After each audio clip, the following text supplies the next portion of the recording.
The number A is 110% greater than the number B. The number B is 90% less than 47. What is the value of A? So I'm going to highlight our question first. What is the value of A? So that's our objective. Then going back to the question, we know A is 110% greater than the number B. The number B is 90% less than 47. So I think I'm going to find B first because that'll be easier. So B is 90% less than 47. So we have to find 90% less than 47. So 90% of 47, so that will be 0.90 times 47. I'm going to pull out my decimals calculator for that.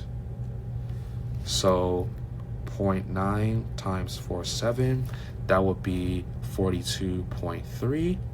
So basically B is 47 minus 42.3. 47 minus 42.3.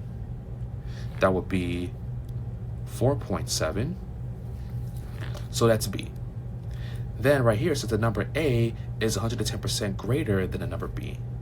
So to find A, I'm going to set up a proportion. So if we know B is our original value, okay, that's 100%. If A is 110% greater, so A would basically have to be 210% of B.